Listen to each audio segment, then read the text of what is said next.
Chelsea Green Publishing presents Fasting and Feasting, The Life of Visionary Food Writer Patience Gray, by Adam Federman.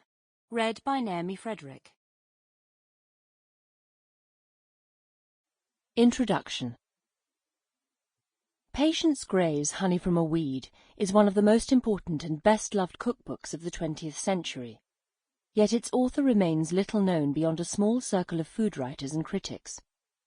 Such is the fate, perhaps, of a woman who lived for more than 30 years in a remote corner of southern Italy, without electricity, modern plumbing, or telephone, and like to say, deliberately misquoting Gertrude Stein, that she wrote only for herself and friends.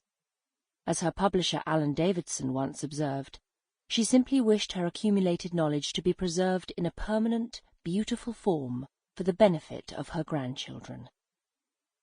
Alan rescued the typescript from oblivion, and when Honey from a Weed was published in 1986, it was immediately hailed as a classic. Gourmet described it as magically idiosyncratic and placed Patience alongside Patrick Leigh Fermor, Freya Stark, and Elizabeth David.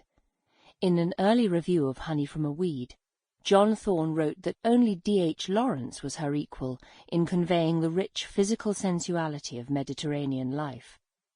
Cookbook editor Judith Jones, who reviewed the manuscript for Knopf, but knew that they would never dare publish it, said she fell in love with it and copied several pages to read again when I needed that kind of refreshment. In an essay titled Eat or Die, the late novelist Jim Harrison called Patience a wandering Bruce Chatwin of food. In other words, she was much more than just a food writer.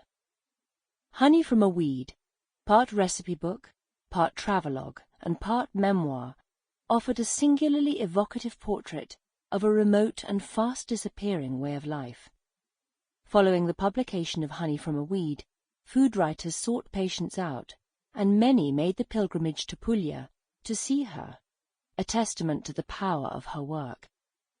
She was profiled by Paul Levy, appeared on the BBC's food programme with Derek Cooper, and was featured along with her partner, the Belgian sculptor Norman Momens, in the Italian magazine Casa Vogue. Although she enjoyed the attention, Patience was rather guarded about her own life. This applied not only to visiting journalists and food writers, but to friends and family as well. There was an aura of secrecy about her, a sense that her past was somehow shuttered, which Patience did little to dispel. Patience loved secrets, secret rooms, dark corners, mysteries, and so on, her friend Ulrika Voswinkel recalled. This aura of secrecy was enhanced by her interest in astrology and mysticism, and her vast folkloric knowledge of edible plants and mushrooms. She shared her workspace in Puglia, to which others were rarely admitted, with a large black snake, and often ruminated on the symbolic meaning of the scorpion, which happened to be Patience's astrological sign. She was born on Halloween. It is perhaps not surprising, then, that several people, including Paul Levy in his profile for The Observer and the Wall Street Journal, described Patience as a modern-day witch.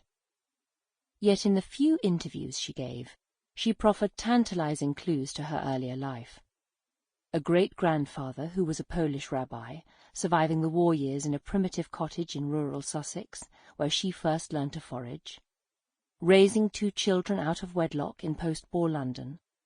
Before she embarked on her Mediterranean odyssey in 1962, Patience worked closely with some of the leading designers and landscape architects of her day. She edited a book on indoor plants and gardens in 1952, was assistant to the head of the School of Graphic Design at the Royal College of Art until 1955, and in the late 1950s and early 1960s designed textiles for Edinburgh Weavers and wallpapers for Wallpaper Manufacturers Limited. She was also the first editor of The Woman's Page at The Observer from 1958 to 1962, and her weekly column reflected her background in art and design. Of course, I knew none of this when I happened upon Patience's obituary in the quarterly food journal, The Art of Eating, in 2005.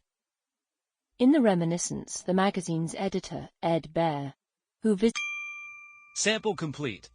Ready to continue?